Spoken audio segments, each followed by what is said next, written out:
Thank you for joining the free Time Mastermind Podcast. I'm your host, Robert Gaines.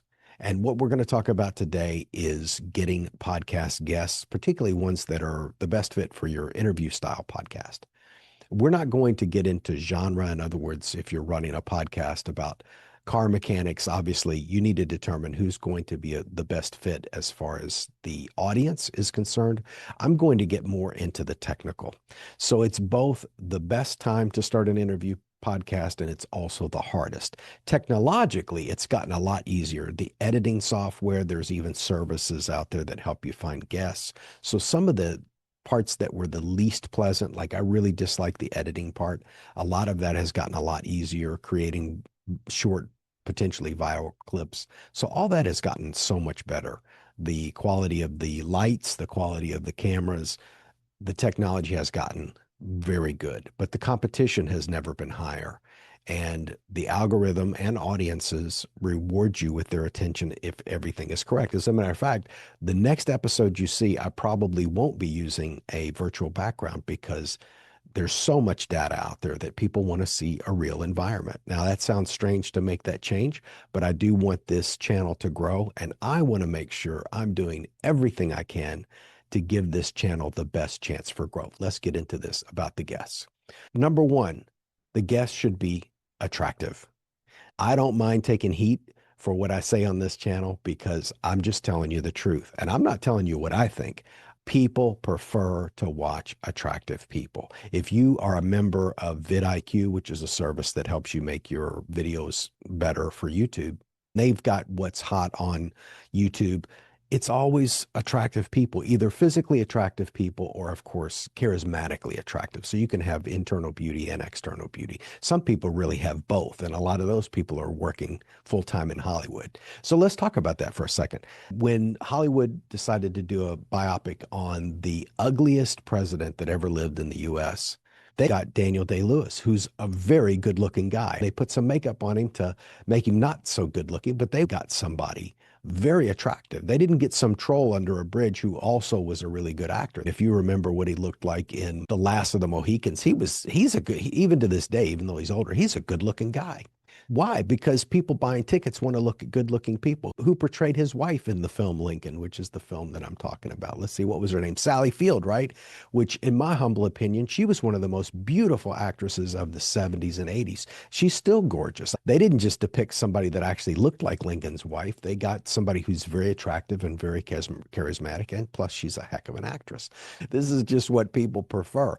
People that dazzle and sparkle on the inside are good too. I'm not saying don't have people on your show that aren't outwardly or inwardly attractive. This is just one of, I think, about 5 characteristics we'll go over. I can't see my whole list, so I can't cheat. But number 2, great backstory. What if somebody has a great backstory?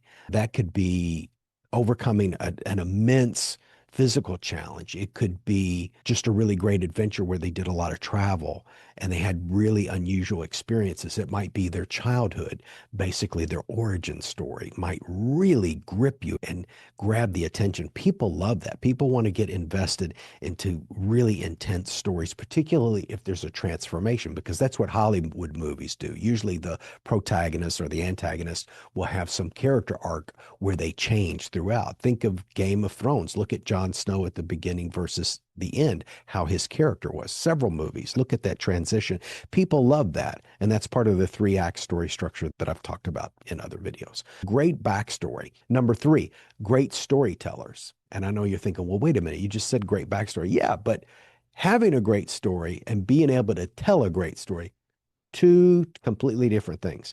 I know people that are great storytellers and they can tell you about just going out front to pick up the mail, and you'll be enthralled with what they're saying. They don't need to talk about anything dramatic. They can make anything sound good. They really understand good narrative and good storytelling. So those things are mutually exclusive. I know people with a great backstory, a great origin story. They just don't tell it that well. Now, if you've got both of those things, you've got magic. That's going to be cinematic. That's going to be video magic. So number 4 is reach. Reach is your number of viewers, your followers. You might have a guest that has a big Instagram or a big Facebook following, or they might be a fellow podcaster. There's this new collaboration tool on YouTube that there's plenty of other videos out by other companies that can tell you about it. And that can really help you both boost each other's audience. Whatever you produce, you're spending so much time doing the interview, doing the research, doing the editing. You want the video to do well, and there's no shame in that. So if you have people on with a very large reach, that will help you. If they're a good guest and they co-promote that episode. If you want to go back and watch my So You Want to Be a Podcaster episode from a couple of days ago, I talk about sometimes I had people on that didn't promote their own episode. And unfortunately, some of the people with the biggest reach were the ones that were the most guilty. So the ones that could have had the most positive impact on my viewership, they didn't exert the energy to share the episode. Now, one big exception was Chris from Legit. And I talked about that also in the So You Want to Be a Podcaster video. So I talked about some really great experiences I had too, where there's a lot of past guests that I'm still friends with, and we're still co-supporting each other's endeavors. And I love that. And that's really what I'm trying to get to. I'm trying to get into these really true, great friendships and partnerships. Reach is a big one. And I'll get into the evaluation here in a little bit. I'm tempted to jump right into that, but I want to go to number 5. Number 5 is a bit unusual, and I would call it, because I struggled with how to describe this. There are some people that their story just needs to be told, meaning that message needs to get out. It might not be a compelling backstory. They might not even be the best messenger to deliver it, but that message has to get out. So now I'm talking more about injustice or some angle there where that message needs to be brought to an audience, because I've had a few people come to me. I've had a few guests that it was their first ever podcast that they came on. And I had a few people reach out to me that wanted to come on anonymously. And I'll tell you, current and future podcasters, if you're a YouTuber and a guest doesn't want to show their face, think twice about that, because people don't like those episodes. I went live the other day and somebody didn't show their face, and I'm really great that they came on. Very grateful that they showed up and wanted to have a great discussion. But every time they spoke, it swapped to their screen and it was just their name. And it was live. So when I was talking, there was a lot of engagement. There was a lot of people watching. And as soon as it was that person talking for a long time, just showing a blank screen, people are on YouTube to see faces. Humans are interested in humans. That's why we call it human interest. So again, you want to make sure people are going to go on camera. But we're talking about cases where somebody has the story needs to be told. It needs to get out. And also be careful too. I did have somebody that came to me that wanted to be a whistleblower about something in particular on the show. Now, if you've watched more than 2 episodes of mine, you already know I was a fraud investigator. So I can get to the bottom of something quick as far as the evidence and the validity, and ask them to pony up what they thought was the evidence. It didn't pass muster, and then I could have exposed myself to some legal hassles, giving a platform to somebody that didn't have all their stuff together. So what a person thinks is a whistleblower and what they think is inside information may not fit that definition. So be careful with that. And if you need help, if you have somebody that comes to you that wants to have an audience, then if you want to reach out to me, we'll evaluate the evidence together, and I'll just tell you by which the criteria that we used in fraud investigation as to what has legs and what doesn't. A lot of people that won't show their face, that's a red flag to me, because in general, what a lot of people are doing is they're axe grinding. So when you get down to peel the story away, sometimes you'll find out they were fired or they feel like they were wronged somehow.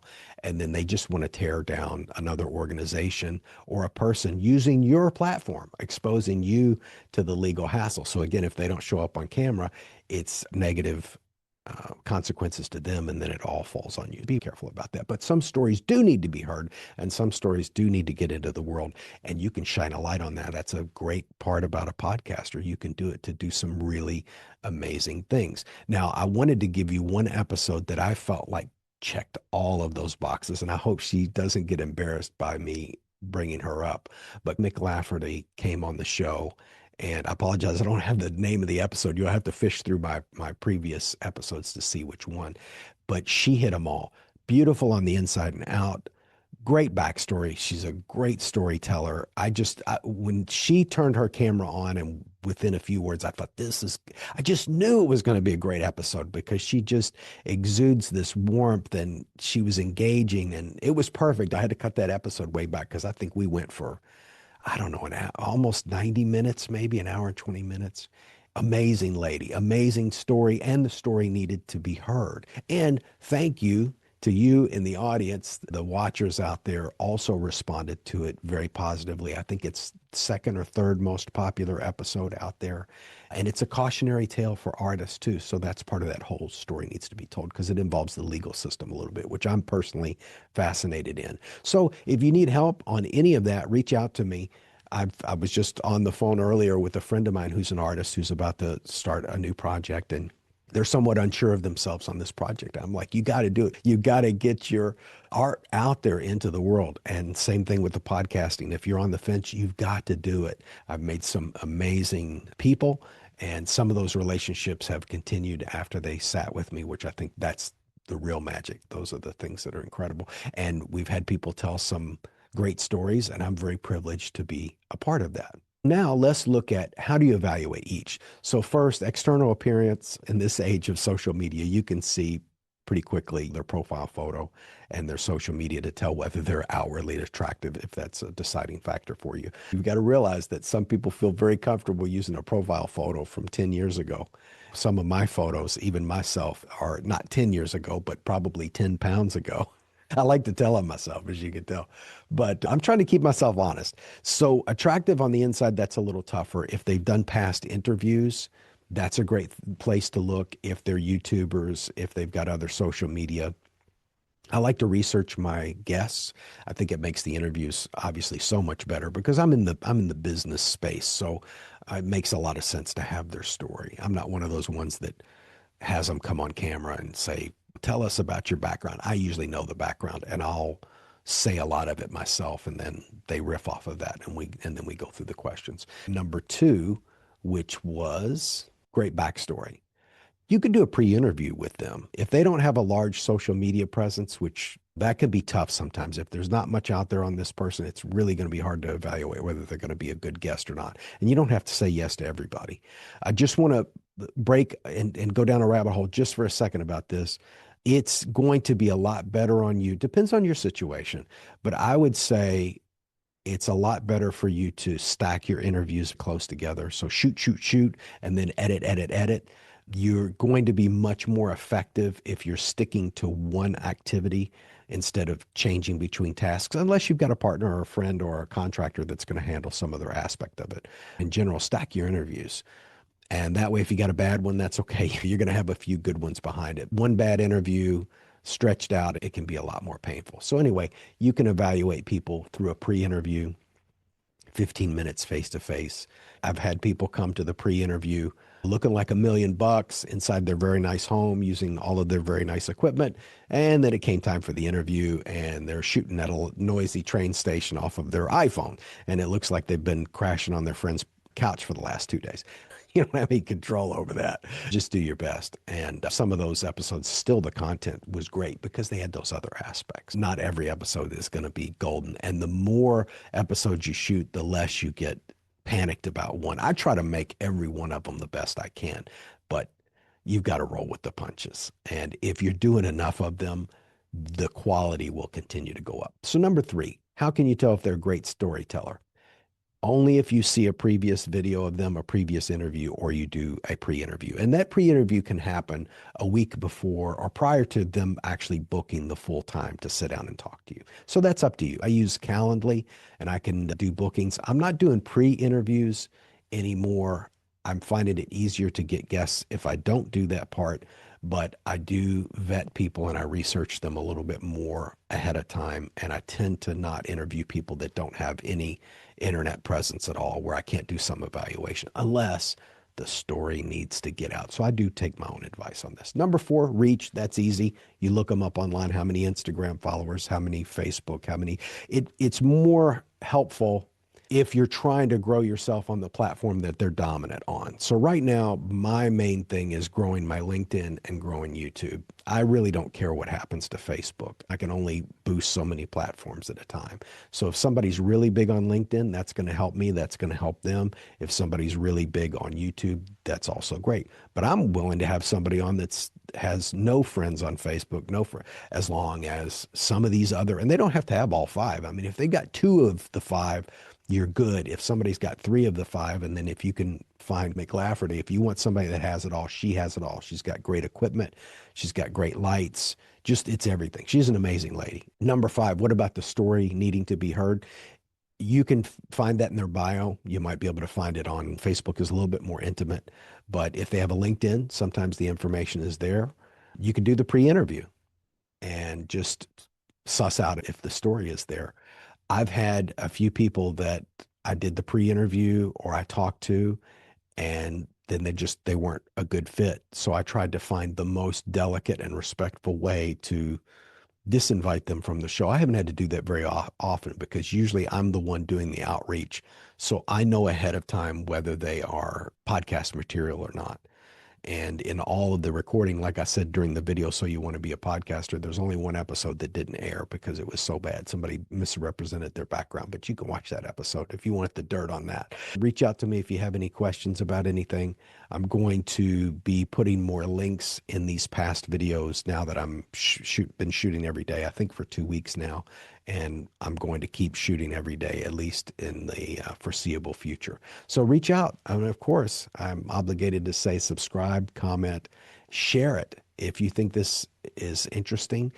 If you even if you don't have a YouTube account and you can't click the subscribe button, you can still share the episode. You can still post it on your social media. I greatly appreciate it. I'm aggressively trying to promote the channel, increase my reach, and the more people that see me, the more people I can help. And that's what I'm looking forward to. So thank you so much. Thank you for stopping in on the Free Time Mastermind Podcast. I'm your host, and I hope you have a great day.